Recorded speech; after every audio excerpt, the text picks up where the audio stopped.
Good morning, ladies and gentlemen. Welcome to this press conference organized by the Kurdish Institute. This press conference is about the recent decision of the Belgian Court of Cassation, decision which was announced 2 days ago, regarding the prosecution instigated against 41 individuals and legal entities accused of being either leaders or persons who participated in the activities of the Kurdish Workers' Party, PKK.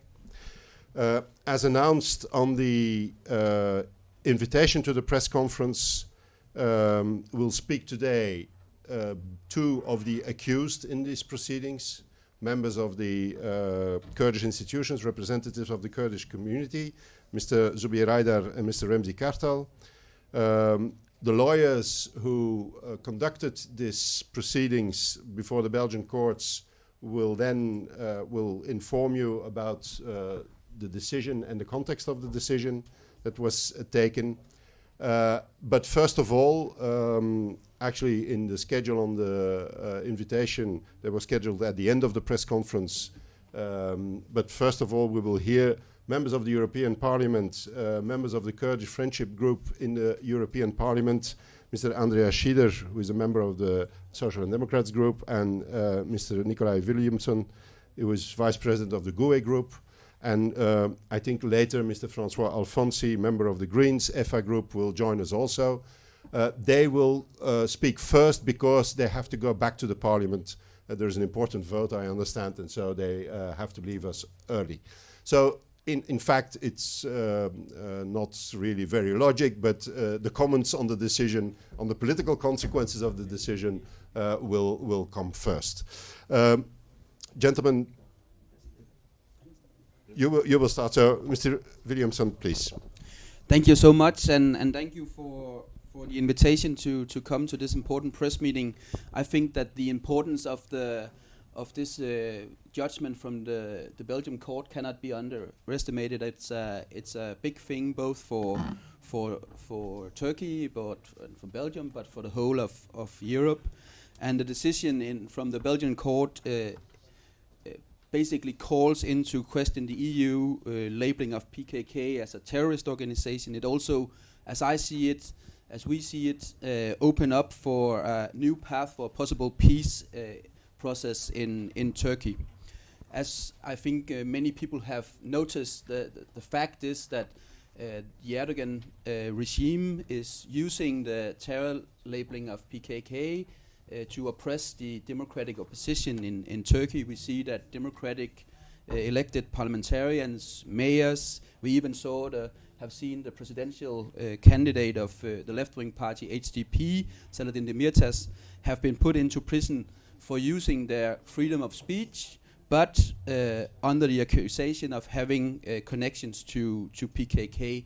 And as we have also seen in recent years, Erdogan has also used the terror labeling of PKK as an excuse to invade northern Syria and attacking our allies in the fight against Daesh, the Kurdish and pro-democratic allies of Europe in that fight. Furthermore, it's also clear that the terror labeling of the PKK has not resolved the Kurdish question in Turkey, has not ended the civil war, and I'm here to say very clearly that I think that the people of Turkey deserve peace. With the current terror labeling of the PKK, the EU is giving Erdogan an excuse to oppress the opposition and a pretext not to restart peace negotiations. So we need a political solution to the Kurdish question in Turkey. The Kurdish question in Turkey cannot be solved through violence. So that's also why I'm here to call on the EU and EU member state to end the terror labeling of the PKK and to start calling on both the Turkish government but also the PKK to engage into peace negotiations. A democratic and peaceful solution to the Kurdish question in Turkey is not only a question to secure a democratic future of Turkey, it is crucial to secure the peace and stability in Syria as well as the whole of the Middle East. That is why the EU and the EU member states needs to act now. Thank you. Thank you, Mr. Williamson. Mr. Schieder? Thank you. Good morning, and thank you for holding this press conference. I think it is legally extremely important what was decided by the Belgian court nowadays, and is showing a path maybe to understand more what is going on. And the thing is that what we're talking about finally is about the political, economical and cultural rights of the Kurdish people, especially in Turkey, but also in the other countries of the region. And to fight for your political, economic and cultural rights is a duty which you always have to take. You have to have the right to fight for. So what we see nowadays in Turkey is that the PKK, labeled as a terrorist organization, is the cheap excuse for an at least semi-democratic leader of the Turkish state, which is the President Erdogan, which has a lot of anti-democratic laws put through, to excuse to put properly elected members of parliament into prison. And this is what we as parliamentarians should never accept, but also is politically the extremely false way to solve the problem. Because it is not a problem between state and terror organization. It is a problem that there is one group in the state of Turkey which has not delivered the full rights which they expect. So therefore you need to have political talks, diplomatic things, initiatives and things like this. And finally I want to state also that I think is a big mistake of the European Union that they put the PKK on the terror list, because then you block the way to say we need some diplomatic and political understanding to solve the problem. And this is what we see nowadays in the region. Is not only talking about Turkey, it's also about talking Syria, Iran and Iraq, where all you have Kurdish people living there, which is not talking about founding their own state or whatever. It's talking about only delivering the fundamental political and cultural rights to the people living there in the area. So finally, I just have to say also another word is, I think it's extremely important to underline also that it's necessary that a lot of unguilty imprisoned mayors and other politicians of the HDP in Turkey have to be released, because you cannot put properly elected fair politicians into prison just because you are Mr. Erdogan and you don't want to have a political opposition in your country.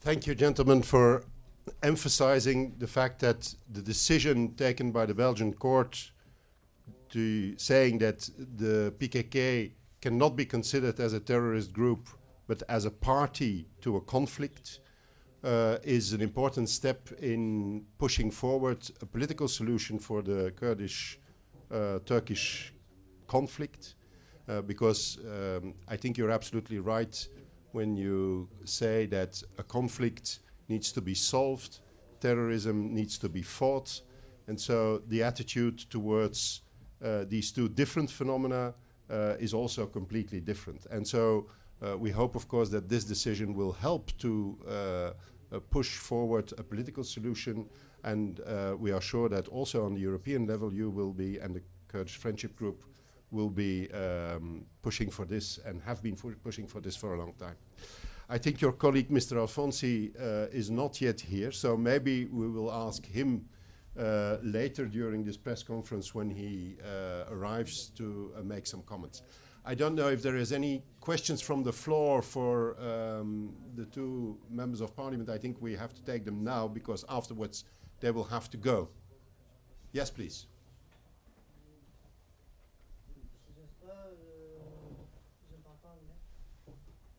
Si vous parlez en français, je veux bien traduire. Mais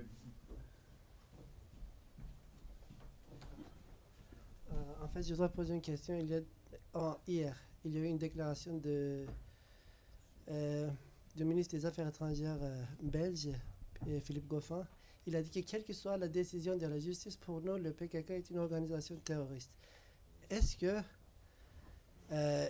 possible une telle déclaration? Est-ce que le gouvernement se trouve au-dessus de la loi. Quelle est la signification de cette déclaration?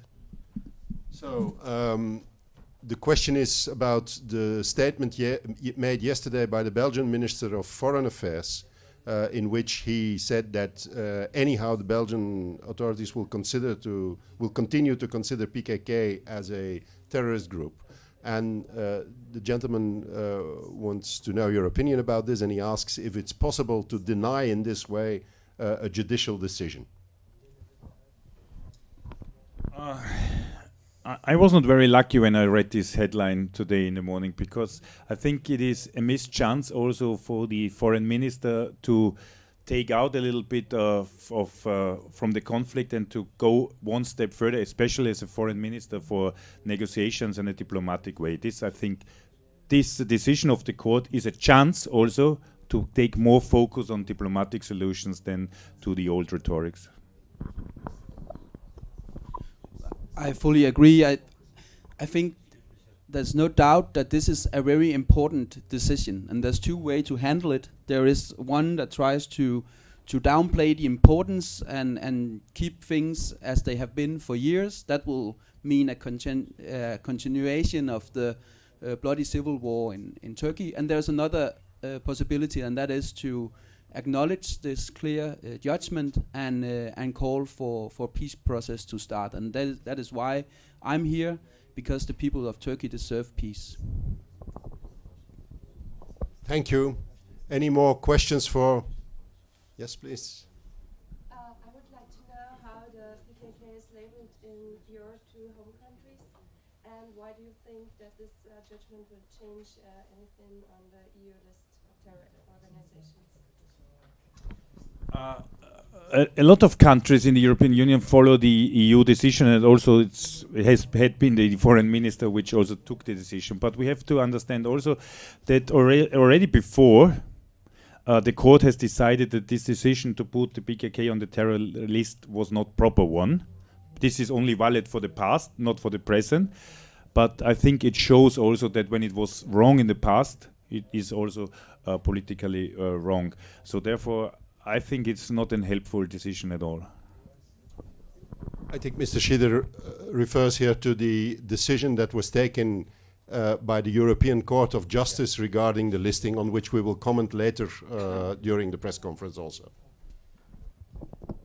I'm from Denmark, and Denmark has followed the EU decision concerning the terror labeling of the PKK, and that has had very bad consequences, not only for the possibility of Denmark to engage into try to solving the civil war in a peaceful way in Turkey, but it has also meant that we saw that the Roskilde station that was placed in Copenhagen was closed. So we saw that the terror labeling of the PKK meant that we had a limitation to the freedom of press in Denmark, and that is just another reason why this terror labeling is so problematic. There was another question. Yes, please.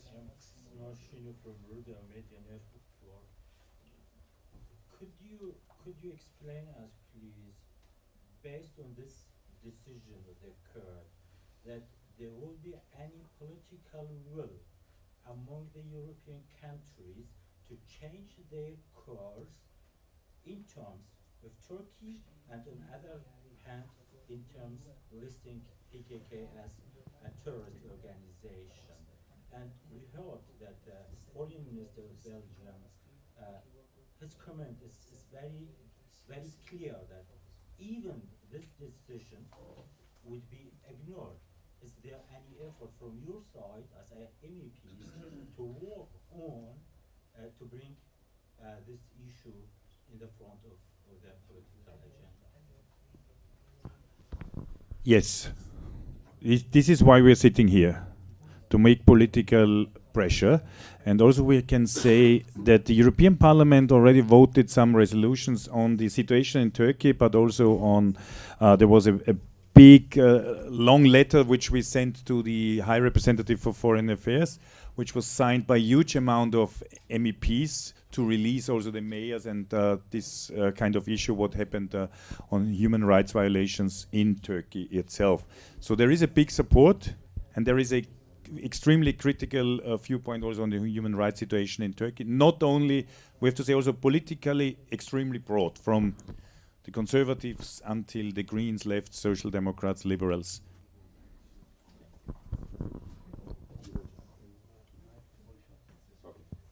Other questions? If not at this stage, then I want to thank two honourable members of the European Parliament for their presence. We know that they might need to leave us soon, but we appreciate, of course, your presence today. I think we will now call to the table the members of the legal team who will talk. Thank you very much, and please stay with us for the time you will be able to.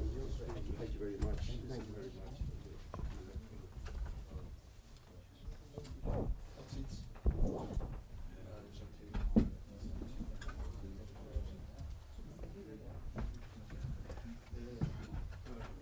Thank you.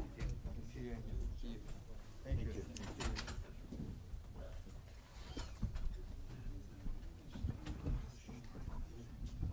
So we will now continue this press conference. We actually have 5 members of the legal team in this room. 4 of them will shortly say something about comments on the decision, on the context in which the decision arose, and try to clarify some of the important and difficult legal questions that are related to this decision. First of all, my colleague Joke Kallewaert will briefly introduce the question of the actual accusations that were brought by the prosecution in this case, because there has been some confusion about this in the press. So she will briefly comment on this. My colleague Paul Bekart will then say a few words about the very broad scope of defendants in this case, which was actually a collection of all kinds of people related in different ways to the Kurdish movement in the broad sense of the word. And he will also comment on criminalization of political movements, while he has a very broad experience as a lawyer in this matter. Luc Wallijn will then comment on the 2 decisions, the decision of 8 March 2018, by which the Appeal Court of Brussels decided that PKK was not a terrorist organization, but a party to a non-international armed conflict with Turkey, and on the decision of the Court of Cassation of 2 days ago, 28th of January, which actually confirmed that view and confirmed the decision of the Appeal Court of Brussels. And then finally, I will end with some elements of context, which are, I think, important to understand how these proceedings came to be, in which context, and I will also comment on some of the events that occurred during this 10 years of, more than 10 years of proceedings that were ended 2 days ago. So, Joke Kallewaert, please. Hello, thank you. Hello, thank you all for coming. I'm the lawyer of Mr. Kartal and Mr. Haidar, and I think it's important to explain a little bit why they were persecuted in front of court, because it is not evident to understand what's the real issue of the prosecution. So the Belgian law, there's a special point in the Belgian law about terrorism, and so our clients, all of us, were persecuted for leadership or for membership of a terrorist organization. And they say that the terrorist organization is the PKK. The reason why they were persecuted, it is because they say that the struggle that is going on in Turkey is a terrorist act. So they were not persecuted for terrorism in Belgium. I think it's important to say so, because in a lot of papers in Belgium, they say that they were persecuted for doing terrorist acts in Belgium, as such as looking for young people going to fight or getting money here to support the struggle over there. We said, first of all, that it's not true what they were accused of, but secondly, it's also important to point out that those are not terrorist acts committed in Belgium or in Europe. I think it's important to understand. The reason why they were persecuted is because our clients, most are parliament, formal parliament members of parliament in Turkey for the Kurdish party. They were exiled because of the fact that they were all their colleagues were arrested and put in jail. And a lot of other people who were persecuted are also refugees coming from Turkey. And then you have the televisions, of course. So they wanted to stop those persons who are our clients who are still active for the Kurdish cause, but in Europe on a perfectly legal political way. They wanted to stop that political action by saying that our clients are the leader of the terrorist organization, PKK, the so-called terrorist organization PKK, for the struggle that they are doing over there. So I think it's important to understand that Belgium, for one reason or another, but I think that Mr. Fermont will clear it out, they wanted to help by that way Turkey, saying that the PKK is a terrorist organization and so that they cannot fight for the Kurdish rights and that they want to stop all the political actions in Europe for that. Voilà. Thank you. Paul Beckert. The prosecutor has not only prosecuted the PKK, but one of the prosecuted people was member of PID, the political party, and who was linked to IPD. As you know, they are settled in Turkey, but not in Turkey, but in Syria and Rojava. It's very strange that IPD is prosecuted as terrorist group, as you know, that they are fighting side on side with the United States, and they are supported by all European countries, included Belgium. In this case, in this judicial case, we see again the criminalization of political opponents. In the Irish case, the Palestinian case, the Basque, Chechen, Catalan cases, there is always criminalization. That means that the political fight takes place not in the parliament, not in the press, but in the court. Political opponents are qualified as murderers of common law, blackmailers, etc. The Belgian Minister of Foreign Affairs has said that he ignores the decision of the highest court of Belgium. And he says there is separation of forces in Belgium. That means that there is separation of executive, lawmakers and judicial power. But he is breaking the law. He don't respect the judicial forces. He don't respect a judgment of the highest court in Belgium. And as you know, that Belgium is supporting the Kurds in Syria. It's very hypocrite to say no, that the Kurdish movement is a terrorist movement. There is separation of forces, and there is always the question of the terrorist list. As you know, this list is now blaming by the Belgian courts. They don't accept this list. This list is political inspired, and it's a contravention of the rights of defense. It's a contravention on the fundamental rights. Last point, that's the fact that Turkey is intervening in Belgium cases as Turkish prosecutor.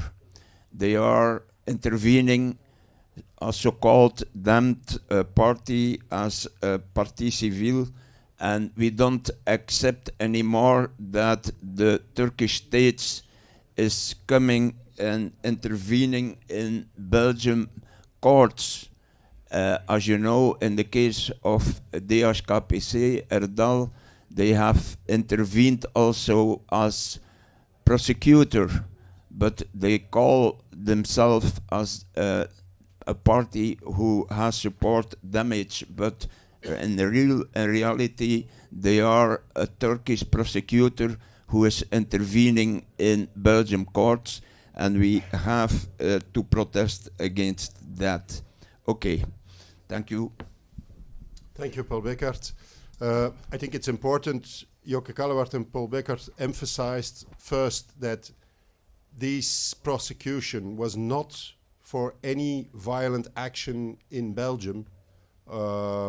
It was about supporting the struggle of the Kurdish people in Turkey, making propaganda for it, organizing in Belgium to support that struggle.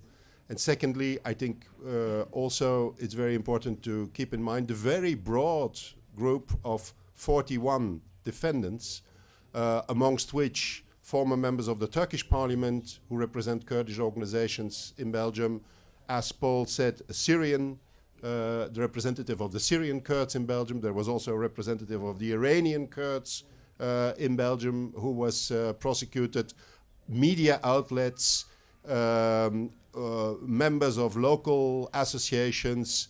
And so it was a very broad, and of course, none of these people, because I think it's important to keep that in mind, none of these people are formally PKK members, because PKK doesn't have any structure in Belgium.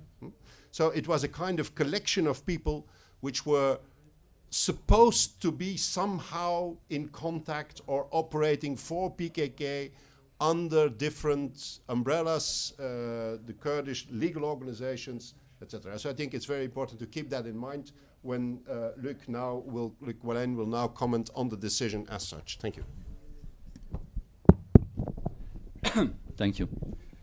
I am representing in this case, together with Stijn de Meulenaar from Ghent, the ROJ company, Roche company, which is not an NGO, but a commercial organization. It's a broadcasting company who is producing television programs who are seen and diffused by satellites in the whole Middle East, and especially, of course, in the countries where you have a Kurdish population. So this Kurdish television is established in Belgium, so the programs, a lot of programs are produced in Denderleeuw, and since many years the Turkish government tries to obtain the close of this television company with the argument indeed that they are in the view of the Turkish government, they have links with the PKK organization. So there was already a first attempt in 20 years ago, not based on specific terrorism law, because this law is new. It appeared only after 9/11, but based on a lot of other accusations like money laundering, etc. So also that case issued in total acquittal, and they started again to break down this television. I think that was maybe one of the main aspects of this procedure, even probably more important than the prosecution against a lot of individuals. So the accusation for ROJ was that in their programs they are not enough critical, so they, of course, they are broadcasting also information on the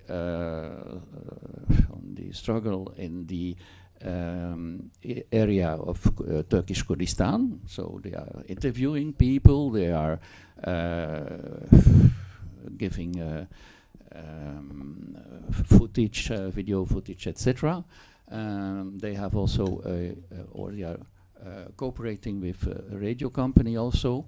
And the prosecution considers that this is to be considered as a form of propaganda, because they are not, they don't manifest enough neutrality in their programs. So it's really also a case focused on the freedom of speech, or more precisely, freedom of the audio-visual press. The legal debate that resulted in the decision of before yesterday, this legal debate was raised by the defense, because we raised the argument that the Belgian law, in line with the European Council framework decision of 2002 on the fight against terrorism, has a specific exclusion clause saying that the Belgian law at the one hand, and on the European level the framework decision, is not applicable on the acts of armed groups in a non-international armed conflict, as it is also non-applicable on the acts of states involved either in such kind of conflict, but also out of conflict if they are acting in the framework of their official function, and on the condition that other international legal law is applicable. So the first thing to be decided by the courts was to see if there is really a armed conflict in Kurdistan. And that was the first defense line of the Federal Prosecutor and the Turkish state, saying that there is no armed conflict, there has never been. It's a peaceful area, there are just some terrorist actions, but there is no civil war and there is no armed conflict. So this issue was solved by the appeal court, but the last decision of the appeal court is even the second one, because we had a long judicial struggle. So there was a first decision of the pre-trial chamber in first degree on 2 April 16. It was confirmed by the appeals chamber on 14/9/17. There was a first procedure in the Court of Cassation, the Belgian Supreme Court, that resulted in a partly annulment of that decision, because the court then considered that on a specific point there was no real answer given by the appeal court, so it was not a decision on the merits of the case, but on a formal point. Then it came again before another chamber of the Brussels Appeal Court, who decided on 13th February 18, and this decision was finally now confirmed by the Supreme Court. So all these courts, all these decisions are going in the same sense. So since the beginning, the courts decided that there is really a real armed conflict in Kurdistan, and the Court of Appeal in the second judgment clearly said that it's a conflict going on since 30 years. It's an important conflict. It's the PKK had on a certain moment 50,000 troops. Now it's reduced maybe to 5,000 because there have been a period of peace agreement that has been broken by the negotiations has been broken by Turkey. There has been 40,000 people killed in this conflict, and more than 3,000 Kurdish villages has been destroyed. So the court takes into account that it is a military structured organization, that the nature of the conflict is a conflict of military nature. Heavy weapons are used, even airstrikes, tanks, machine guns, etc. are used. Of course, these airstrikes are only used by one party, but to appreciate the nature of a conflict, you have to look to the arms used at both sides, because the basic difference between an armed conflict and the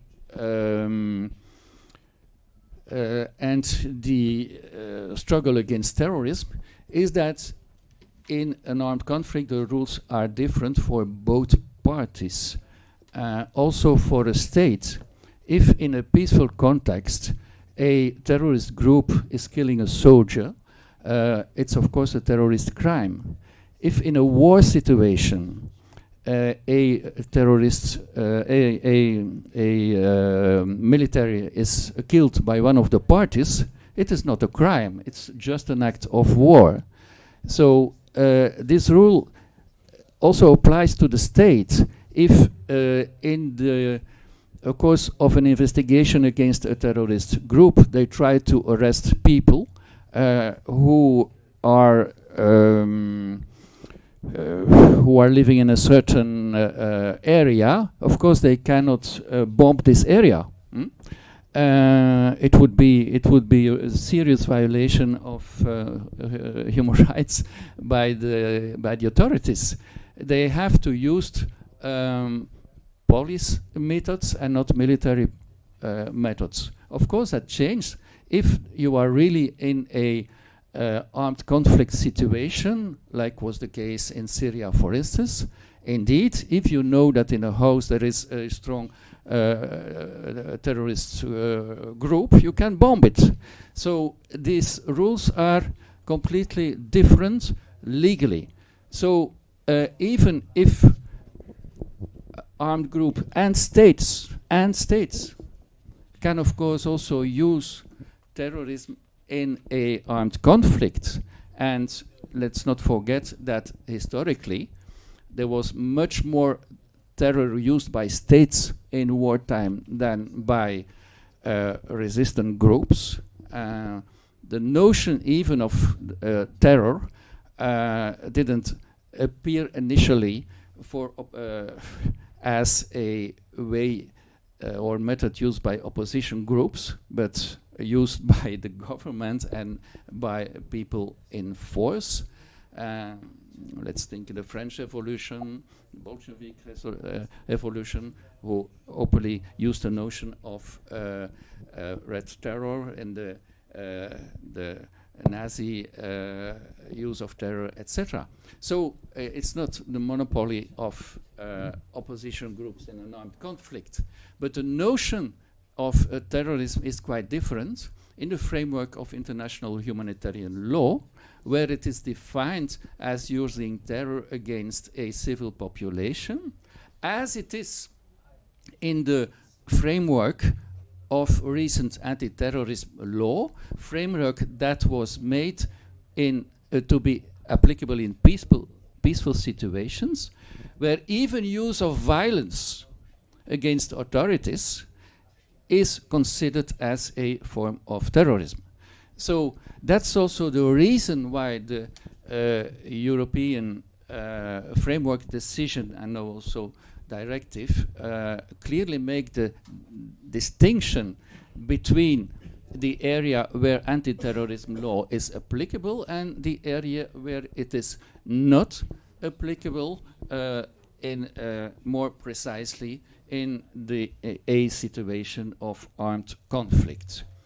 So once it was clear that the judges decided that there was definitely an armed conflict in the area, other arguments were used by as well the prosecutor as the Turkish state, who indeed acted in this case as a second prosecutor in a certain sense, who had also access to all the file data, and that was maybe one of the important reasons also when they wanted to be in the case, because they had from the beginning access to all reports, data, interviews, etc.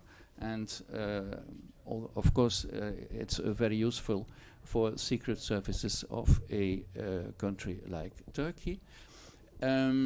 So their arguments were more focused then on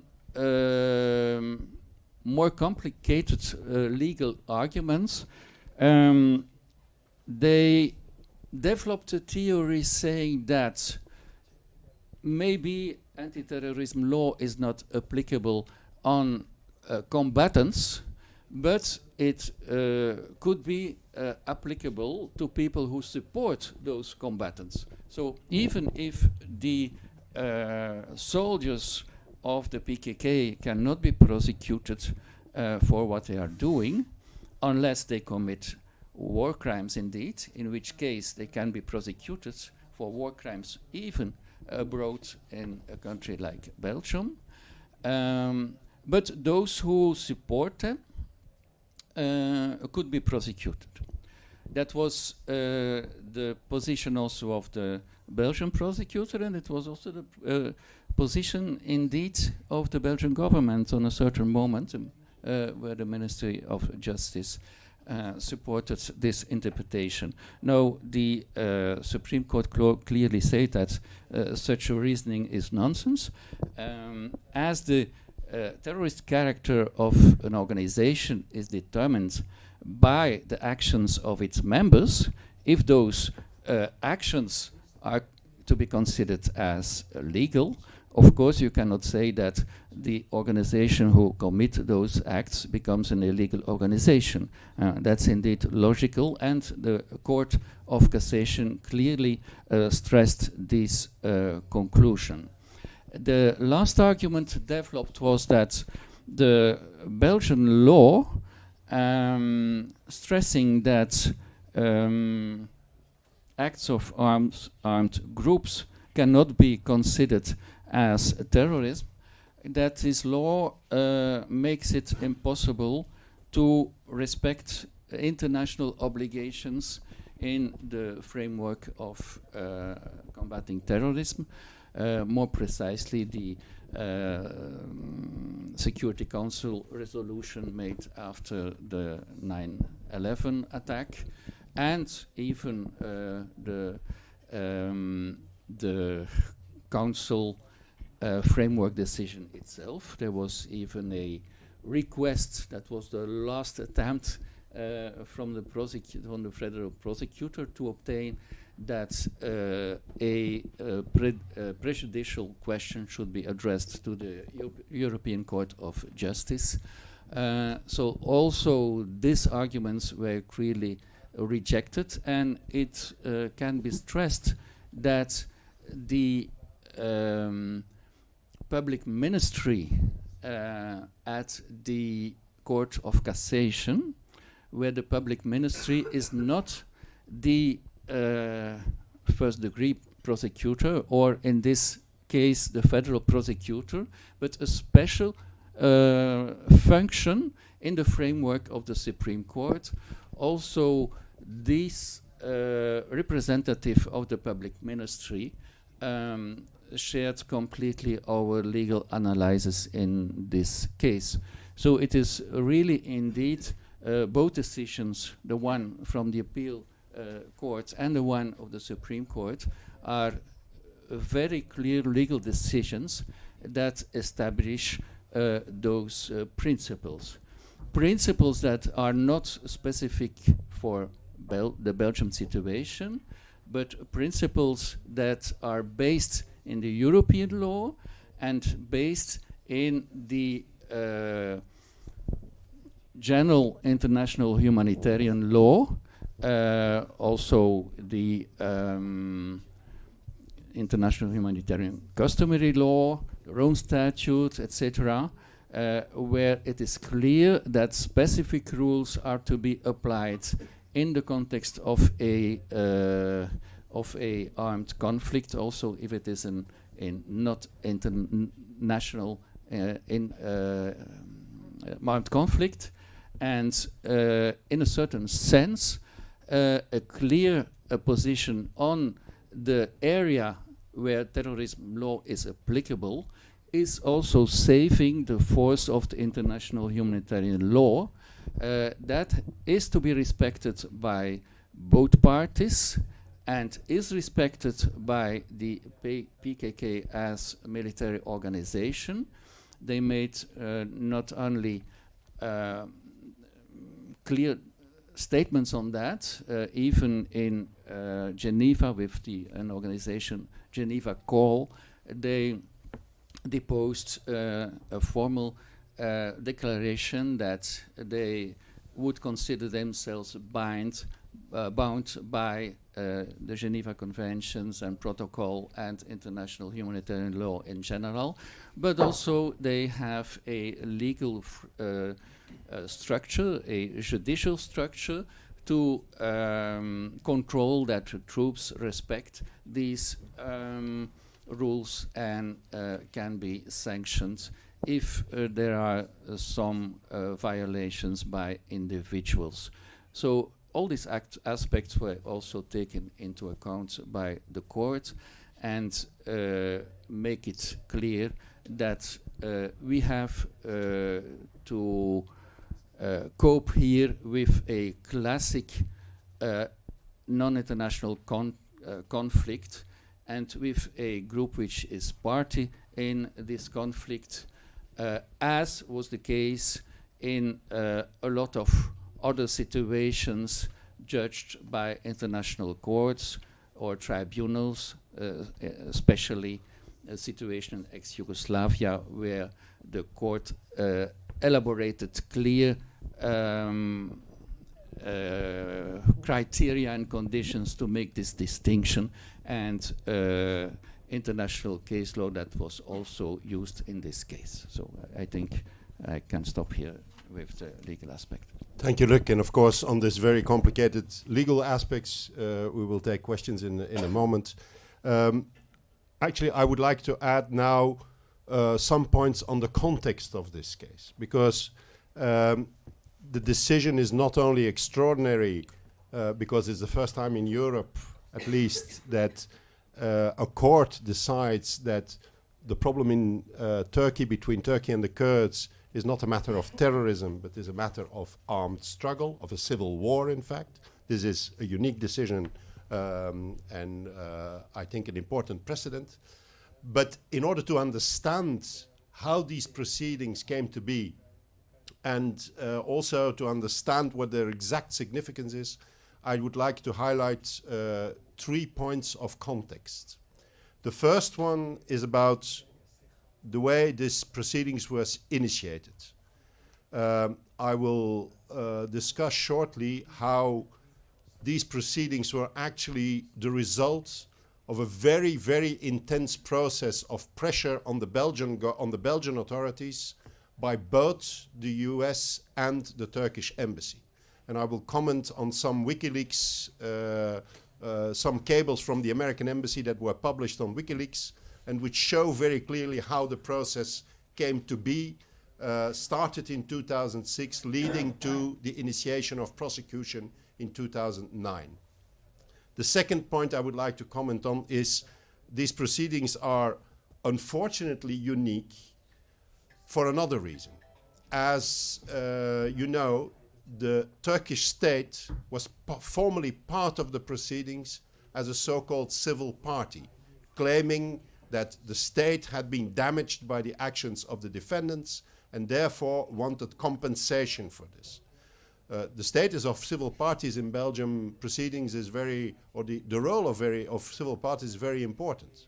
They are full parties to the proceedings. Well, actually, during the proceedings, on the 9th of January 2013, one of the persons who was a defendant or should have been a defendant when the proceedings came to an end, Fidan Dogan, was murdered by an operative of the Turkish state in Paris. So actually we have a proceeding here which I think is also an unfortunate reason to call it unique, where a civil party during the proceedings murdered one of the defendants. The third thing I want to comment on in a moment is actually the question of the listing. There are many questions about what does this have influence on the listing, but in those discussions it is often forgot that the European Court of Justice on the 15th of November 2018 actually took a decision to annul the inclusion of the PKK in the EU listing, and that ignoring completely this decision, the European Union then included PKK immediately again in complete violation of what the European Court of Justice has decided. And so I would like to comment on these 3 points subsequently. First of all, on the way this proceedings was initiated. Actually, this proceeding starts with the following events, which the U.S. Embassy reports on these events on the 26th of March on the 29th of March 2006. I will read short extracts of the cables because I think it's important to give you the information as such. But of course, you can all read it again on WikiLeaks for verifying if what I will tell you is accurate. The cable says the Turkish embassy in Brussels presented embassy, the US embassy, a package on March 23 containing 2 DVDs of recordings of various broadcasts of Roche TV. So the whole problem starts with an attempt to silence Roche TV.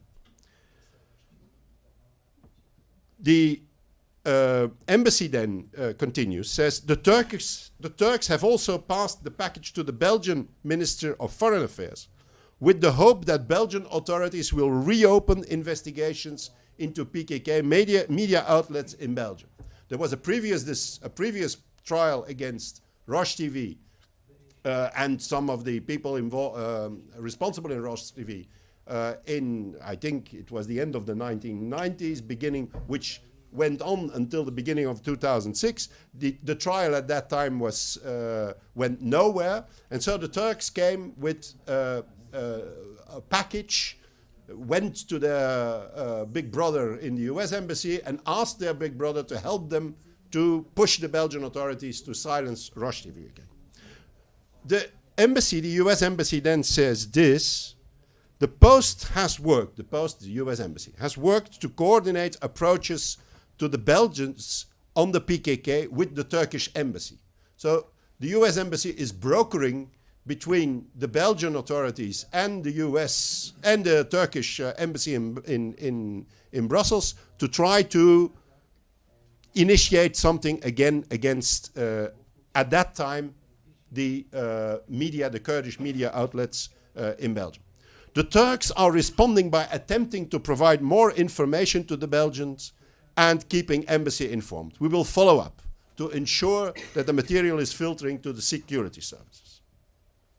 The next cable is very shortly after, 11 May 2006, when the US embassy said that the following: the Post has worked to push appropriate Belgian ministries, including the Ministry of Foreign Affairs, Justice and Interior, on increasing action against Kurdistan Workers' Party's activities in Belgium.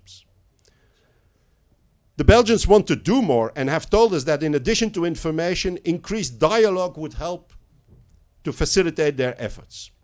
In order to respond to this request from the Belgians, the Post requests Washington to send a team of officials who cover terrorism across the spectrum, law enforcement and intelligence aspects, to consult with Belgian officials and intelligence aspect and ideally map out a strategy to combat PKK activities within the parameters. So in May 2006, the US Embassy increases the pressure and says we have to bring in a team that will coordinate with the Belgians. They're talking to the Belgian Ministry of Foreign Affairs on this, and the representative of the Belgian Ministry of Foreign Affairs, Mr. André Keulemans, said that actually they want to go forward, but there is a problem. Keulemans has consistently said Belgium could act if the US were to provide more solid, specific information on the PKK threat. During our November démarche on the PKK, Keulemans said in addition to more specific information on individuals and organizations, more US-Belgian dialogue would help to facilitate Belgian efforts. Then, actually, the suggestion of the embassy to bring in a team is immediately picked up by the US authorities, because on 27 November 2006, the embassy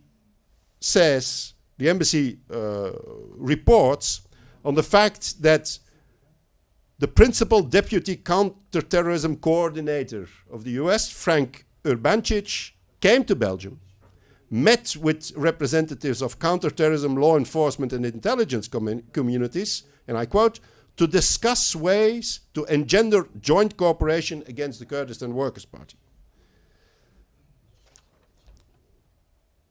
They met actually, it's a group, it's not only this Miss Frank Urbancic, but it's also several other persons named in the cable, said that the purpose of the meetings is to discuss ways the US and Belgium can develop an agreed set of measures to combat PKK activities in Belgium.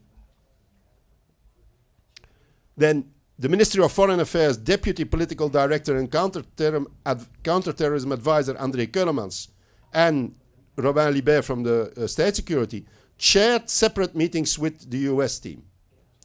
Embassy staff and Ambassador Korologos met with the US government team prior to their meetings with the Belgians to discuss Belgian thinking and to discuss the best approach. In October 2007, WikiLeaks reports that another team came to Belgium to put pressure again. Another US team came to Belgium to put pressure again. And I think then Keulemans, the representative of the Belgian Foreign Ministry, says something important. The cable says, Keulemans complained about the quality of information on the PKK provided by Turkey. He said the Ministry of Foreign Affairs took the list of PKK members in Belgium that Turkey provided seriously, but found it hard to give practical effect to the information because it was not precise. So actually, the information provided by Turkey on the Belgian PKK, so-called Belgian PKK activities was rubbish. Another team comes in November 2007, again, and again it was discussed how to act against PKK. Another representative of the Belgian Foreign Ministry, Mr. Gruls, said the following. He reiterated Belgium's ongoing complaint. Turkey needed to provide better, more specific information to enable Belgian authorities to go after PKK members in Belgium. He asked for US assistance with Turkey. Help us to help him, quotes of what he said. The series of discussions goes on, and I want to read one more extract of this. The series of discussions goes on. On 14th of December 2007, there is a specific cable on the position of Mr. Kartal, who will speak, Remzi Kartal, who will speak in a moment, The discussion is about how they will take away his refugee status and many other things. But again, there is one important thing. Keulemans, the Belgian representative, said Belgian authorities want information to bring cases against the PKK, especially evidence that members, including Kartal, are involved in criminal activity. As far as he knew, there were no pending investigations or criminal charges against Kartal. He indicated Belgium had also made the request to Ankara. Keulemans said respect for due process and human rights was a major issue. And the cable quotes him, "We cannot bring people to justice on flimsy evidence." Keulemans said Belgium would act if it saw evidence of PKK criminality. So during the whole period of 2006-2007, there is ongoing discussion and ongoing meetings between Belgian officials, US officials, Turkish officials, trying to find a way to criminalize PKK or supposed PKK operatives in Belgium. And constantly the discussion is about there is no evidence, the file is empty, what the Turks gave us is nothing, it's flimsy evidence, and we can't start a serious court case on such grounds. The discussion goes on. The Belgian Federal Prosecutor is then invited to Turkey to a meeting with the Turkish prosecution, and the cables report that he was unable to go because he was not allowed to go by because of political interference, who thought that it was not appropriate for a Belgian prosecutor to travel to Turkey to get some instructions there. And he reports to the Belgian Federal Prosecutor reports to the American embassy, saying that he is very disappointed by this decision not to allow him to go to Turkey to meet the Turkish prosecutors. And it goes on like this. It goes on like this until the Belgian Federal Prosecutor on the 17th of March 2009 then decides to start a formal investigation in Belgium. I think the chronology shows clearly that this decision is the result of this long series of meetings, pressure, interventions, attempts, both by the Turks, but mainly by the US Embassy, to push the Belgian authorities to take action against the persons that were finally under prosecution. I will interrupt this after this first point now shortly, because I was told that Mr. Alfonsi is present here and that he wants to speak to us a few moments. He can only stay for a few moments, so I give you the floor first. Thank you. Mr. Alfonsi is a member of the European Parliament and is also, I think, member of the Kurdish Friendship Group in the European Parliament. Thank you. Oui, je vais parler en français si c'est possible. Donc je m'excuse de presser l'ordre du jour de cette conférence car les votes commencent à 11h30 et je dois y être, donc je vais vous quitter aussitôt après.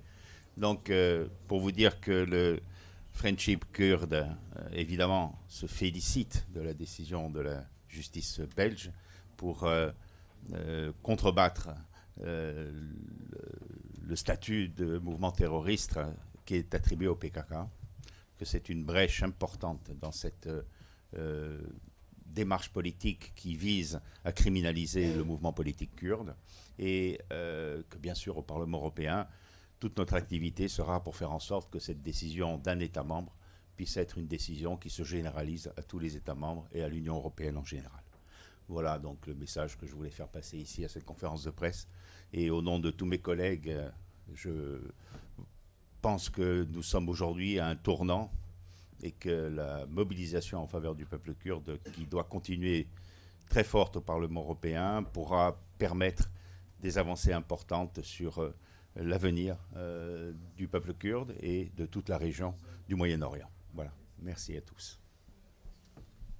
Je vous remercie. Thank you, Mr. Alfonsi. In short, Mr. Alfonsi said that he thought this was a very important decision that opens perspectives to work also on in the European Parliament to bolster the solidarity with the Kurdish people, and that he hopes it will help to also stop the criminalization campaign. Thank you, Mr. Alfonsi, for your statement. Thank you for being with us. I will now get back to the points I was raising. So first of all, this is an exceptional proceeding because it's not a Belgian prosecutor who actually found out, or Belgian police services who found out that there was some kind of threat to Belgian public security that was the source of this investigation.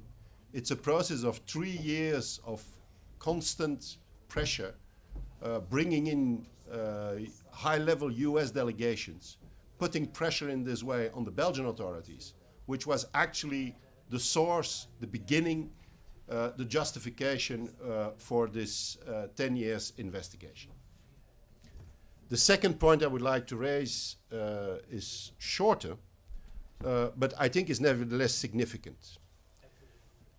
As I said previously, on the 9th of January 2013, 3 Kurdish women, Sakine Sanchez, Fidan Dogan and Leyla Saylemes, were murdered in Paris, shot in cold blood in the premises of the Kurdish Association.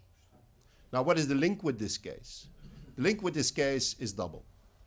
First of all, Fidan Dogan was actually one of the persons which had been interrogated, which was supposed to be on the list of defendants in this case. Finally, she didn't make it to the list because she was dead before the final list was composed by the prosecution. So she was one of those activists who was under fire in this investigation. The second link is related, as I said before, to the civil party. The investigation conducted in France against the person who actually fired the shots, a man called Omar Guiney,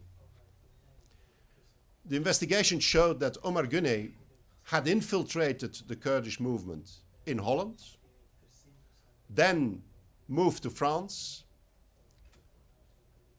got close to some of the Kurdish representatives in Paris, used this proximity with the Kurdish responsibles and activists in Paris to collect information, and then finally used that proximity also to kill these 3 women, to shoot in cold blood these 3 women.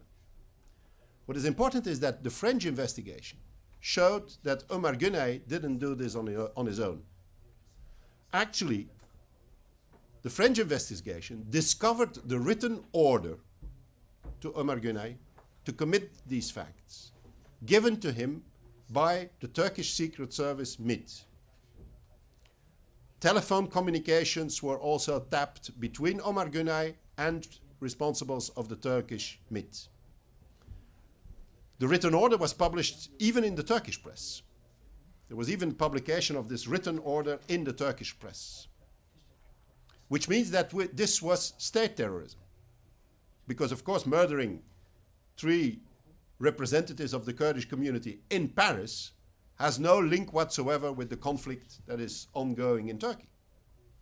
If the Kurds would murder the Turkish ambassador in Brussels, nobody would be able to say, this is an act of war. This is within the conflict. It would be extremely difficult. It would be considered, and I think rightly, as a terrorist act. The Kurds don't do this kind of thing. The Kurds don't commit this kind of violence. It's the Turkish state who committed this act of state terrorism against a defendant in this trial. The fact that the Turkish state was at the origin of these facts, instigated these facts, was not only shown by the publication of the written order and by the phone taps, it was also confirmed by the fact that later PKK secret services arrested members of the Turkish MIT who were trying to kill another PKK leader in the north of Iraq, interrogated them. And the interrogated Turkish agents high-ranking two Turkish agents, high-ranking Turkish agents, not only admitted that they were in Iraq to kill, to murder a PKK leader, but also discussed the Paris case and confirmed that this was indeed a Turkish state action. Not even state-sponsored. It was an actual action of the Turkish Secret Service MIT. The French general prosecutor, who was to prosecute Omar Gunay, in the indictment he drafted, clearly says that this was an action on behalf of the Turkish Secret Service. There is, of course, discussion about whether it was the Secret Service or whether it was dissident elements within the Secret Service. The Turkish authorities try to create some fog about this. But there is no discussion that high-ranking members of the Secret Service were at the origin of this action. And so I think it's the first time, in Belgium at least, that we have a trial where the so-called victim is murdering one of the so-called accused. I've never seen this before, and I think it's an important element we have to take into consideration when assessing these proceedings. Last but not least, the discussion about the EU list. As you know, PKK has indeed been included in the EU terror list, which is established by the EU executive power. It's not a judicial decision. The list is not established by some court. It's a list which is established by the Council of Ministers of the European Union, by a political body, and therefore is a political instrument. But nevertheless, there is some judicial review possible of this list. And so the process, it's important to know that the process of including an organization in the list is an ongoing process. Every 6 months, a new decision has to be taken to include or to maintain an organization on the list.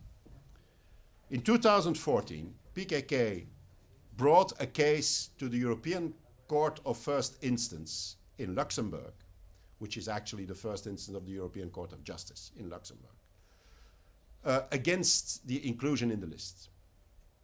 The proceedings lasted until November 2018. During that time, a whole series of decisions were taken by the European Union, renewing the inclusion of the PKK in this EU terror list. And every time the proceedings were extended to this new decision. On the 15th of November 2018, the Court of First Instance, the General Court of the European Union, took a decision annulling all the decisions to include PKK in the EU terror listing between 2014 and 2017. The decision is important because it says that the statement of reasons that was given to include PKK in the EU terror list is insufficient, that the statement of reasons is no good. Actually, for purely procedural reasons, the last decision to include PKK in the list, given just before this decision was rendered, could not be included in the proceedings. So formally, yes, PKK stayed on the list because the court, for purely procedural reasons, was not able to include that decision, that last decision to include PKK in the list, in its decision. But it's very important to know that that last decision, which remained valid for procedural reasons, actually was based on precisely the same statement of reasons as all the previous decisions. So the European Union should have drawn from that the logical conclusion that that last decision was also invalid. Because if the statement of reasons was insufficient for all the previous ones, it's obviously insufficient for this last decision. The European Union did exactly the contrary. Not only they maintained that decision, but shortly after that, they took a new decision based again on the same statement of reasons, which was found unsound by the European Court of Justice. They took a new decision to include PKK again in the list based on exactly the same arguments, exactly the same state of reasons. Of course, that decision has again been appealed. And these proceedings are still ongoing before the European Court. And we hope to get soon a decision. Now, so when the Belgian prosecutor in our proceedings said, yeah, but they are on the EU list, and that is a reason to maintain them on, also to maintain the prosecution. That is a reason, the fact that they are on the European list is a reason also to prosecute them in Belgium as a criminal, for criminal activity, is of course, in the light of this decision, is particularly demagogical argument. PKK, yes, is formally on the list, but it's very clear that the decision of the European Court of Justice should have led to a decision to get PKK off that list. And so that is also part of the context of this proceedings. When the Belgian Minister of Foreign Affairs yesterday reacted to the court's decision, and there has already been said a few words about this, saying, we will ignore this decision of the court. We, as a government, will continue to consider PKK as a terrorist organization. He's, of course, referring to the Belgian position on the discussion about the listing. That's what he is saying. He's saying, we will ignore, in the discussion about the listing, we will ignore the court decision. That is, I think, as Paul Bickert said, it's a very problematic situation because separation of powers, which is invoked by the Belgian Minister of Foreign Affairs, should, I think, lead exactly to the opposite position. But it is also a very problematic decision in the light of the decision taken previously by the European Court of Justice. Now, both national and European justice bodies, judicial bodies, have decided that PKK cannot be labeled, it cannot be considered, nor in the field of administrative law, sanctions, etc., nor in the field of criminal law can be considered as a terrorist organization. And I think that's also important question to pick up in the present discussion. Shall we first see if there are any questions related to the legal aspects of the case, and then two of the defendants, Mr. Remzi Kartal and Mr. Haidar, will conclude with their interventions on the significance of this decision for the Kurdish movement. But maybe we can see if there is any specific questions about the legal aspects. Yes? Thank you very much. My name is Musa Fadad from the Brussels Times. I think you have very well clarified all the legal aspects and judicial proceedings here in Belgium. And still, I would like to continue to ask you something about that, because my question is, I mean, are there any implications of the Belgian Supreme Court decision on PKK for an European level, I mean, for European Court of Justice and for European Council? And it seems that we just said that until now, I mean, there's none. Even the Belgian government has said, or the Belgian Minister of Foreign Affairs has said, it will ignore the decision. Although it would think that any country and a government is bound by the decisions of its own courts. So that would seem to be something illegal. But the question is, what is your jurisdiction? I mean, are we in Belgium supposed to follow the decisions of our own court, or the decision of let's say European Court of Justice, which had in fact, as you said, annulled its previous decision on PKK, but it was more perhaps on formal grounds. Anyway, it didn't lead to any change in the European Council decision, which is not a court. So, are there any chances, let's say, in the next half a year from now, that the Council will, let's say, delete PKK from its list of terrorist organizations? Is, for example, Belgium obliged in the Council to ask for that, following its own court decision? Are the decisions by the Council taken unanimously or by majority? These are my questions. I wonder if you could answer. The fact is that the statement of reasons for the listing is based on judicial decisions.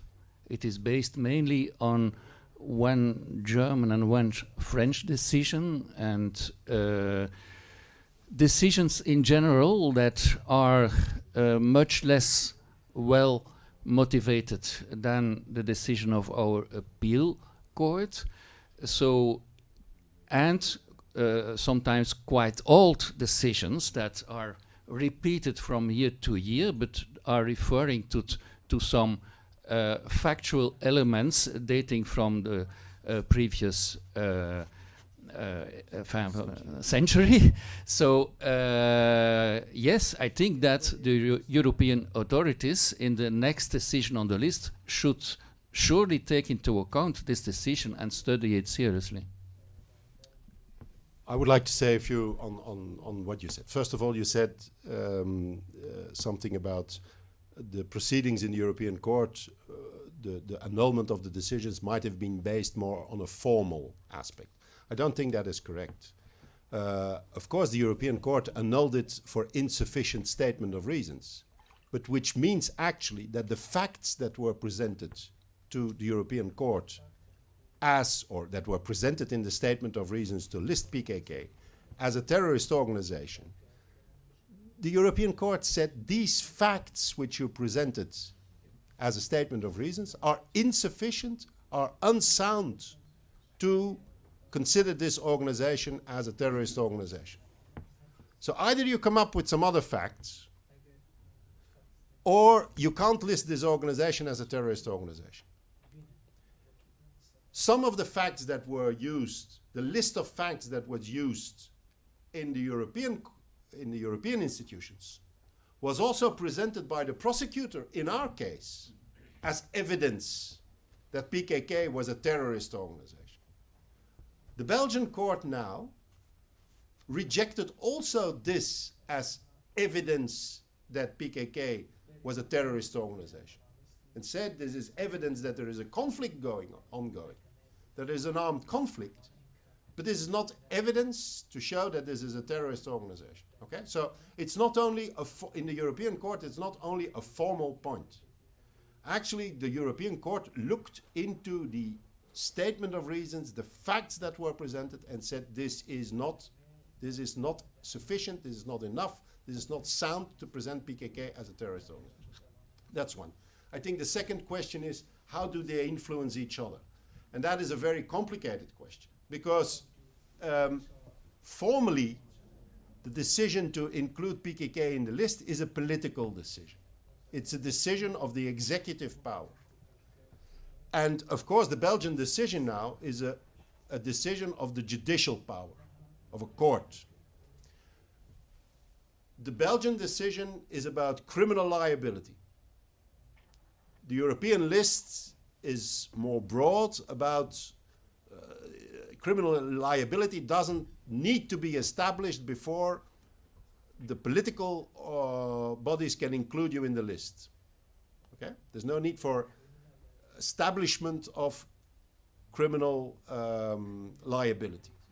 However, and that's what Luc just underlined, you can only be included in the European list if there is an ongoing investigation by a judicial authority or a similar authority in one of the EU countries. Okay? So, which means that the Belgian ongoing investigation could be an argument to include PKK in the list, as long as this investigation was ongoing.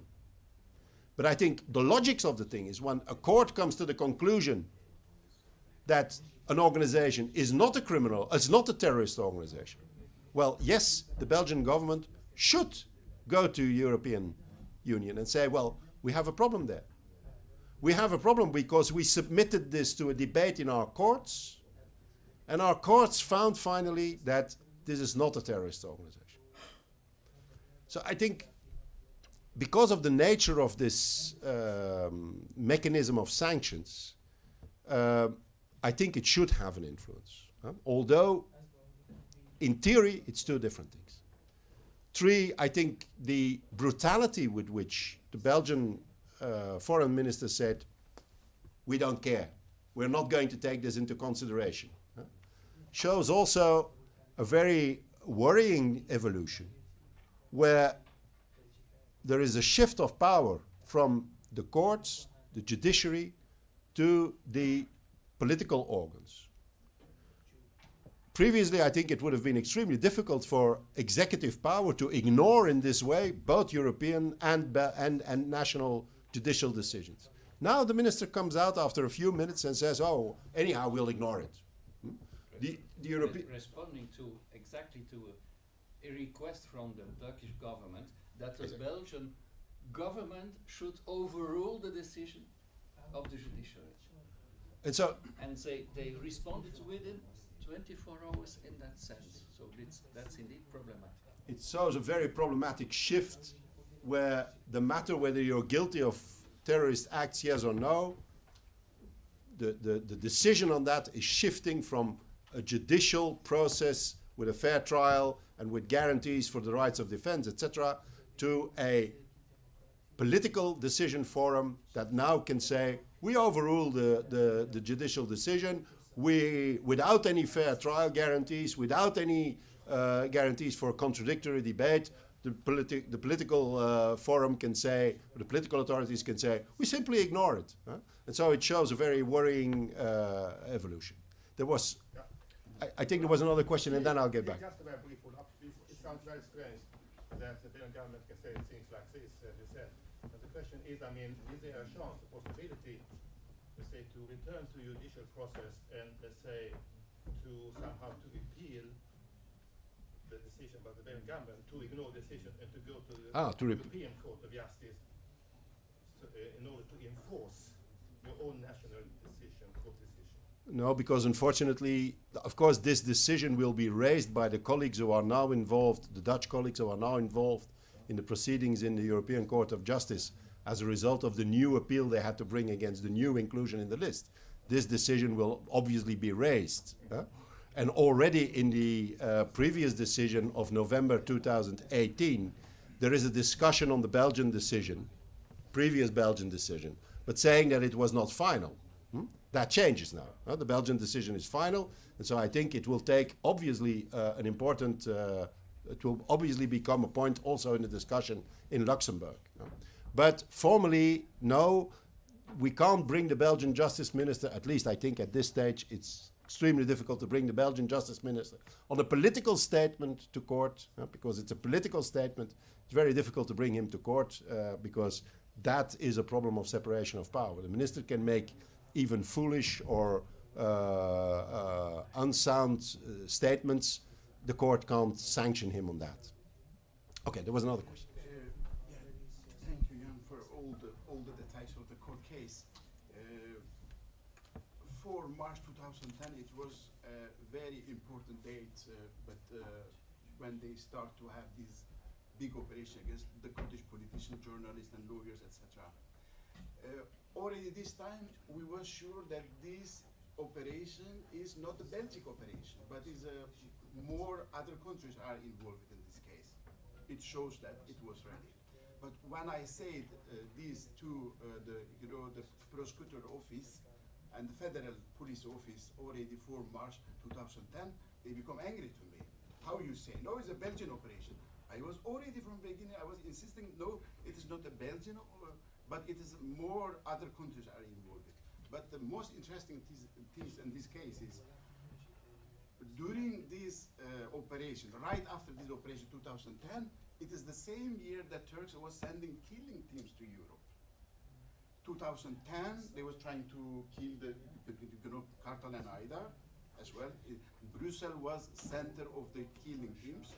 2011, with help with the Iran, they tried with Iran this time, 2011, and then later, when they could not do killing here in the Paris, here in Brussels, so it was easy for them to do it in Paris. But these killing teams are still continue, even today. So I'm trying to say that, yeah, I'm trying to say that the year of the operation, it was the same year of the Turk was trying to send the killing scheme to Europe. Second thing is that you say that there was 41 people who were selected. Yes, I agree, they were selected not only the Turkish citizen, but there was also Kurds from the Rojava, there was Kurds from the Rojalat, etc., etc. But this criminalization and the terrorizing the police against, it was not just against the PKK or the PKK supporters, but against all the Kurds. I'm witness that some Kurdish journalists has been beaten, even they're here. Some Kurdish journalists has been beaten here in front of the European Parliament. But I think, Yes. sorry to interrupt you, but I think we have to stick to the legal aspects Yes, now, because this I is- think the two defendants in the case will probably comment on this, and so Yeah. I suggest you engage in a The discussion. case is like that, that I hope that the Belgian state will say sorry for this case to all the Kurds, not only the PKK supporters. I have been, as journalist, I have been also criminalized, terrorized because of that. Okay, but I think we should discuss that. Are there any other questions as to the legal aspects, the interpretation, the problems of the police? Yes. How could this help, especially I think the case in Belgium, lawyers who are involved in other cases, for instance in Germany, where Kurds are quite heavily persecuted? We are already in contact with colleagues who have similar cases in other European countries and who are following closely what happens in Belgium. I'm sure that they will also use the Belgian decisions in procedures abroad, as the prosecutor used German and French decisions in his argumentation. So you're positive it can help? Yes, yes, I'm sure it can help. Yes, of course. Actually, the principle that situations of war, including civil war, cannot be dealt with on the same level or through the same type of legislation as terrorist incidents is a principle that is enshrined in all international conventions on terrorism. The clause that was applied here by the Belgian authorities, and it was actually incorporated in Belgian law, which says anti-terrorism law does not apply to the actions of armed forces in an armed conflict as defined by the international law, is not a clause invented by the Belgian authorities. It's a clause which is in all international terrorism treaties, but one, the financing of terrorism for very specific reasons. It is also in the preamble of the European decision, framework decision, and later on the directive on terrorism, on combating terrorism, which was actually the source for the Belgian legislation. But it's the same for all the EU countries. This discussion on the distinction between situations of war and terrorism, and the fact that they are under two different legal frameworks, has been conducted somehow in some German courts, has been conducted a little bit in Holland, but has not been conducted, I would say, in the same systematic way as it was done now here in Belgium. And it was not dealt with by the German and the Dutch courts in the same systematic way as it was dealt with by the Court of Appeal of Brussels. And so we hope that this will inspire colleagues in other countries and help them to build an argument on this line. And we hope that the systematic way the Belgian court treats with it will also inspire foreign courts to take the same line of reasoning. And so yes, I think it's the first time that the discussion has been conducted in such a thorough way, in such a profound way. So we hope that this will help to bring the same kind of arguments also to other European courts. But of course, every court remains independent. Every court can decide upon the question as it thinks it should. Any other questions on the legal framework? If not, we can get back to it later. Then I would like to thank my friends and colleagues, and ask Mr. Remzi Carter and Mr. Zubi Raida to take the stand to conclude this press conference. Well, actually, after that, I was told that there would be some food. I don't see it yet, but before the food, the food is over there. So the real end of the press conference is the lunch.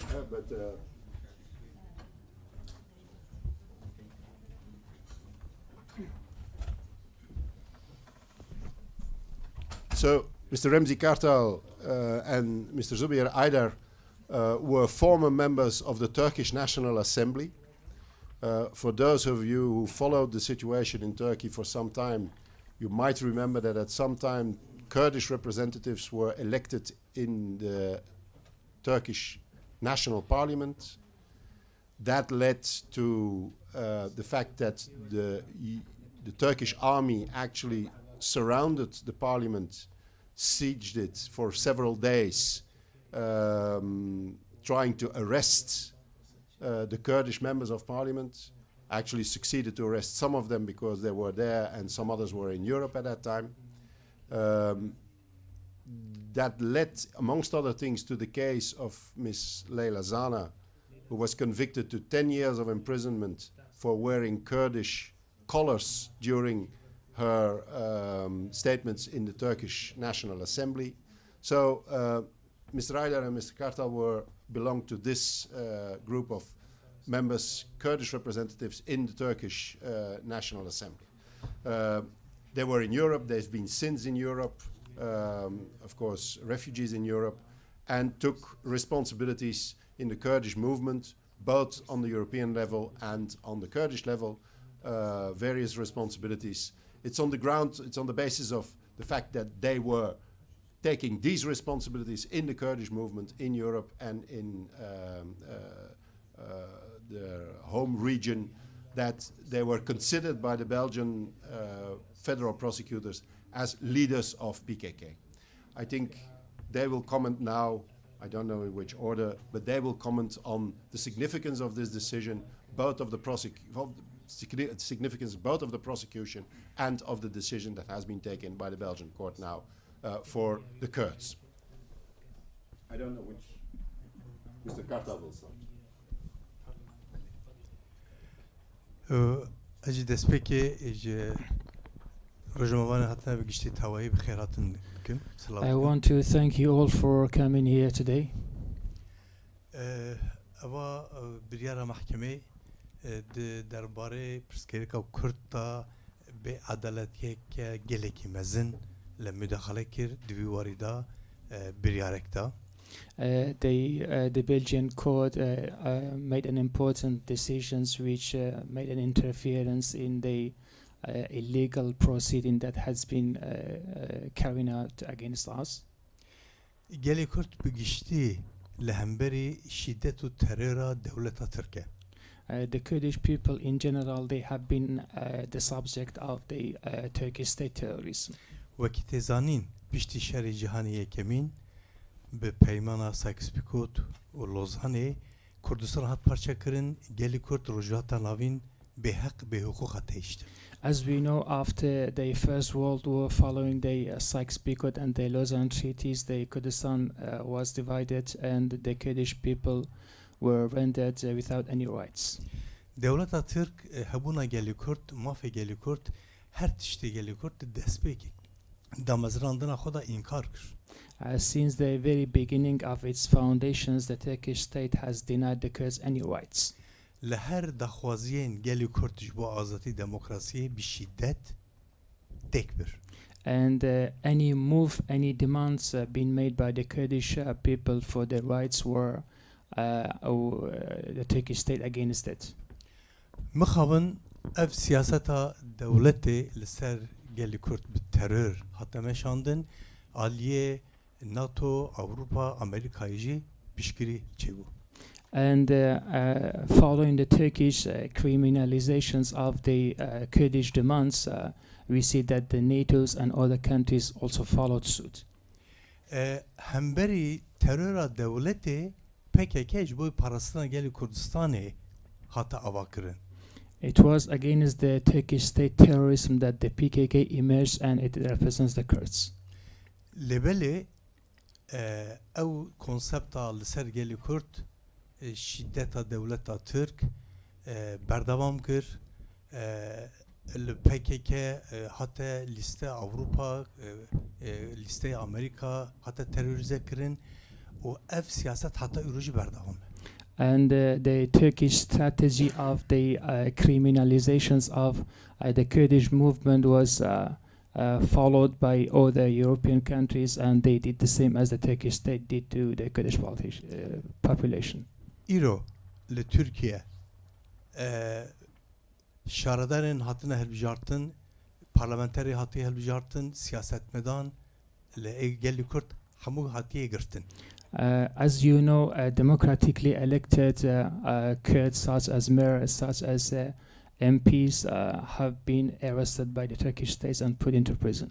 Be gerekçe le teröre devleta Türk erişi le Suriye, Bakuri Suriye'deki erişi Bakuri Irak'deki taking advantage of taking as a pretext these terrorizations of the Kurdish movement, the Turkish state's moves against the Kurdish movement in Turkey. It has invaded northeast Syria. Mesela ne PKK'ye? Dibin navi PKK eriş liser geli Kurdistan'a. This is not much to do with the PKK. It's a fight against the very existence of the Kurdish people. Avrupa milyonan Kurdhenin le hamu Kurdin vandara darbare vanda mahkeme hatiye vekirin hamu bitekili vanlı gel PKK heye serbe azası geli Kurdistan Avrupa vandara hamu le berve mesele te mağdur kirin. And we see a lot of Kurds live in Europe, and they whatsoever link they have with the PKK, we see that the governments of Europe, they go against the Kurdish population. Yani yeku lehemberi terörü şiddete geli Kürdistan'a. The victim of state violence and terrorism is the Kurdish people. Jiberveki dadgeha Belçika biryareke diroki daye ava brastici ev siyaset alser geli Kürt meşandın o peviste jiboy guhartına ve siyasete bive miladeke no. And the Belgian court made an important and historic decision, and that decision can be a basis for a new phase. Na Türkiye bağveki faşizme ke vekili siyaseti dönbeşine sergeli Kürt le kanun hukuk hamu daye aliyek. And now we see that the Turkish state is carrying out a fascist policy against the Kurdish people. It has sidelined all the legal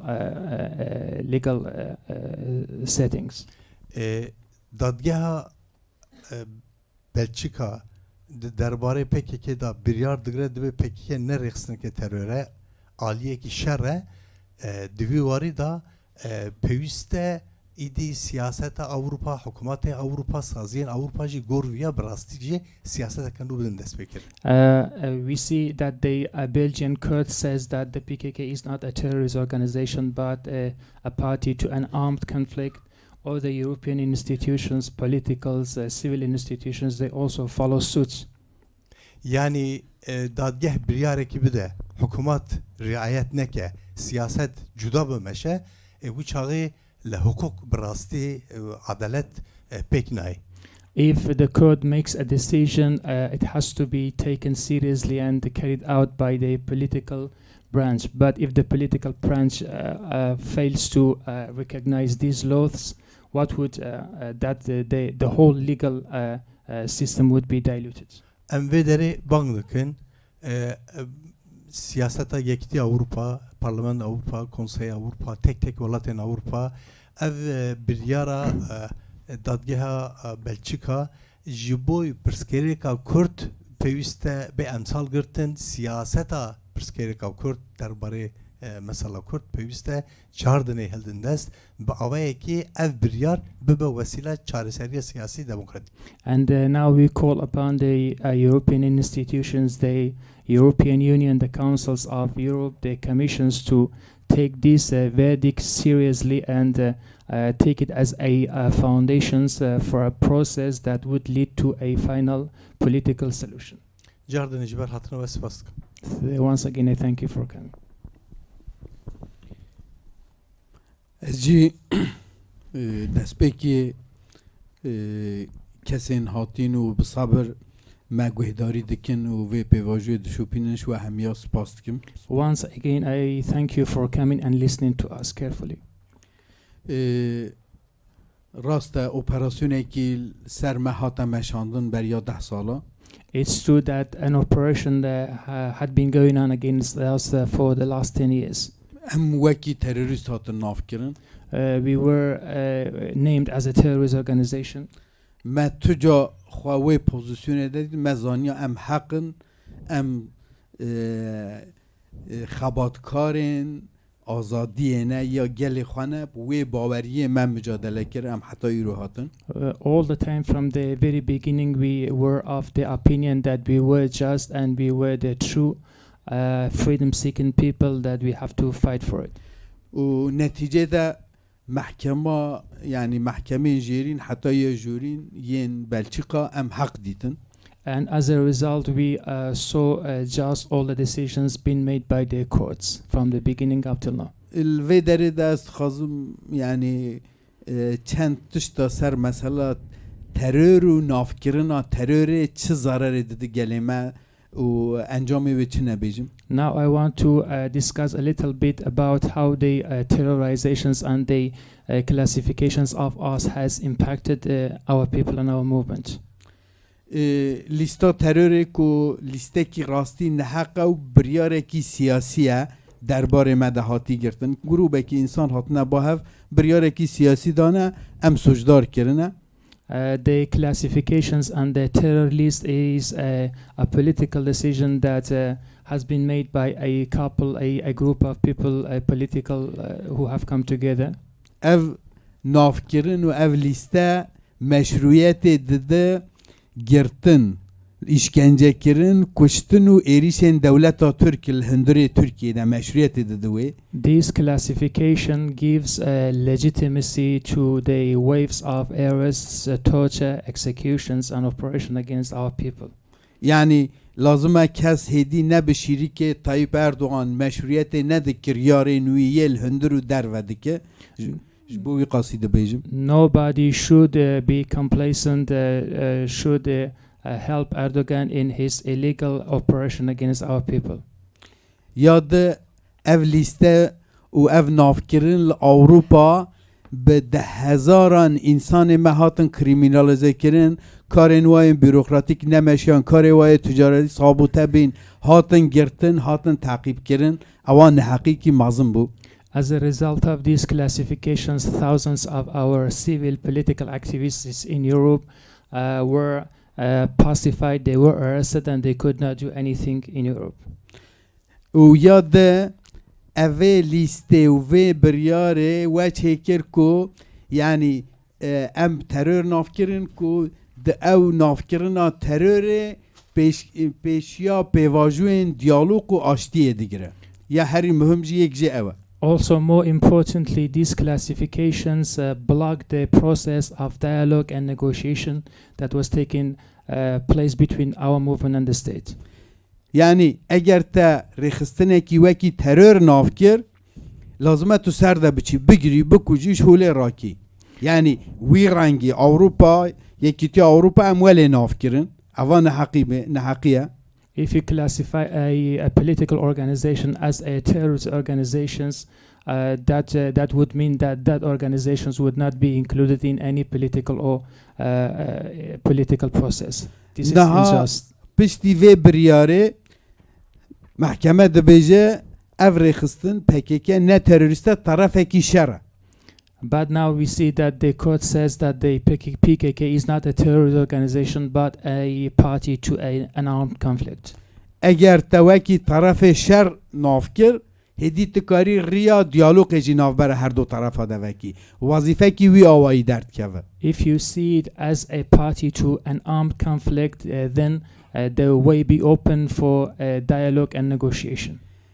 Bele em tarafeki şerin şer meb devleta Türkiye rehayaj bu azadiya geleme.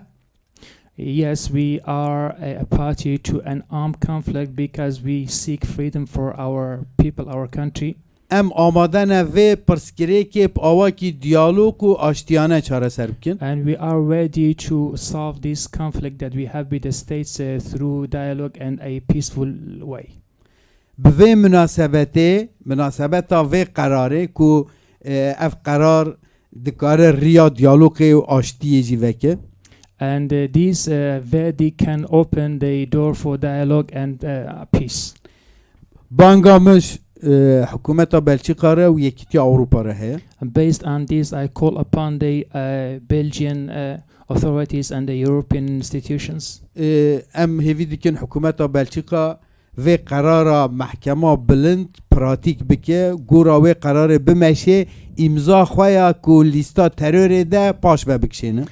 We hope that the Belgian state would respect the verdict and put it into practice. و هر وها همش بلژیکا و هم یکیتی اروپا دخوازن هدی و مسئله وکی ترور ناو نکن وکی محکمه گوتی ام طرفه کی شرن جبو دیالوگا ناوبرا با ترکیه جبو آشتی کار بکن. And we hope that both the Belgian authorities and the European institutions deem that verdict as important and put it into effect, and in order to solve the problem between us, our movement and the Turkish state, they do what they can. آل موجی ام و بریاره کی یعنی دست پیکه کی مهم و نود بینن. We see that verdict as an important opening.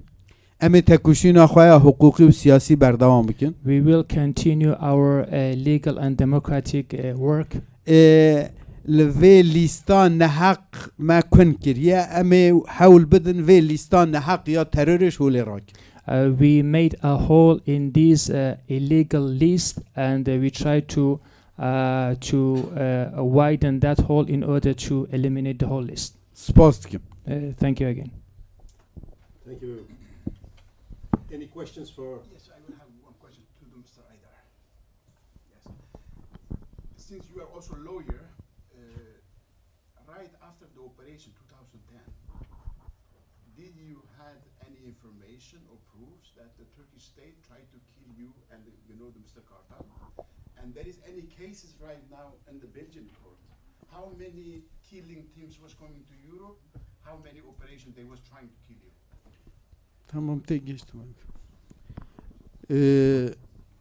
بله يعني نتني اوبراسيونين كو ما بدن گرتن و ماش هولي راكن او هاتنا طرف دولة تركيا هاتنا داس بكرين او نينا.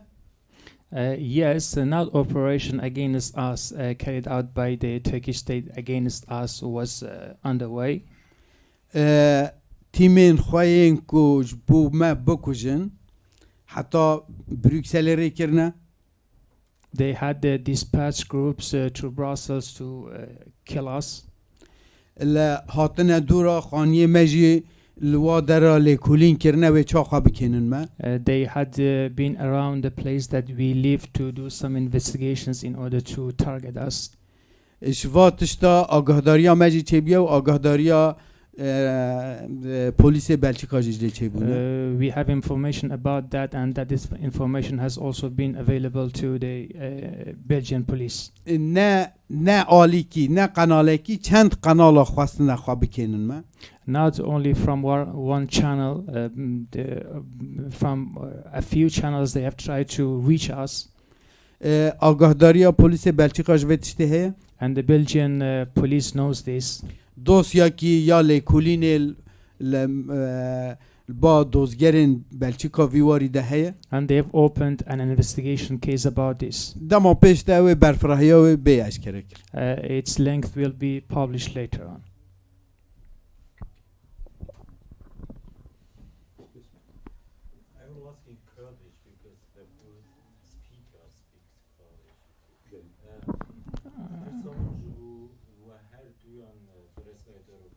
I have a question for both of you.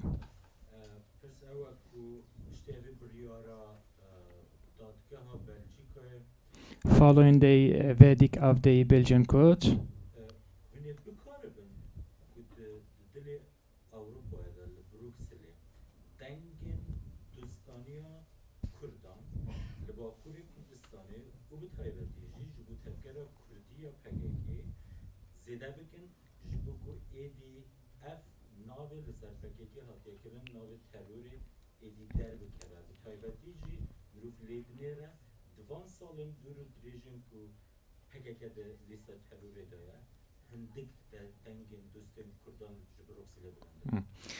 following that decision that was made yesterday, would you be able to extend and widen what's been going on in terms of solidarity for Kurdistan and the Kurdish movement in Europe, to extend that solidarity into a point where you can just remove the organization from the whole list?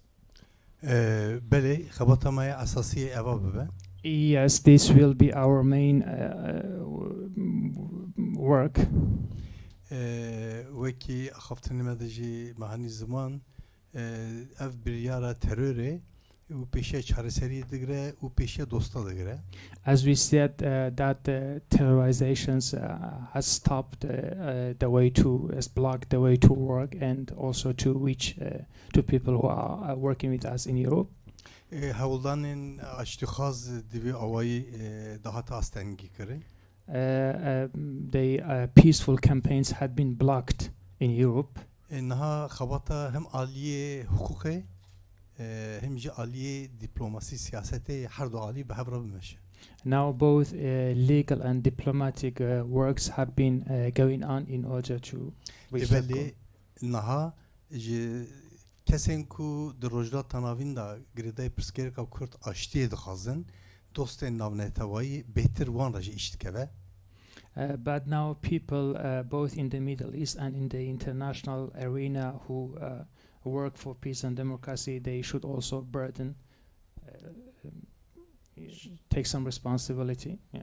جبوكو سر حكومة سياسة حكومة زخت شبابه رأي قشتي شبابه و قابين عشتي چارسريه دالي حكومة سازي نامنته بآويتن دوستو حوالبندين عشتي خازجه إشي وظيفة وان ويدمه بهتر زيادة تردله. They can share the burden of putting pressure on their government and the political institutions to put pressure on delisting completely, and so what they've done up till now would may extend in future.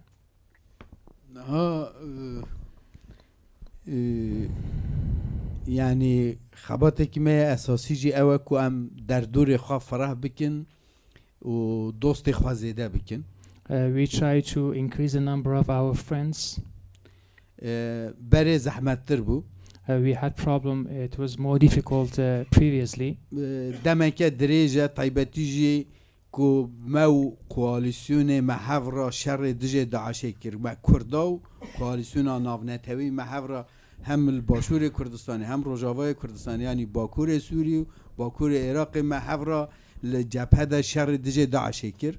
But you saw that in collaborations with the coalition forces, we work together against terrorism both in Bashuri Kurdistan and Rojava Kurdistan, which is north Iraq and northwest Syria.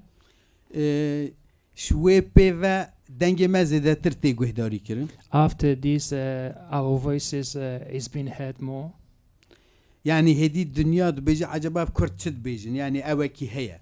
And now the international community wonders what the Kurds want.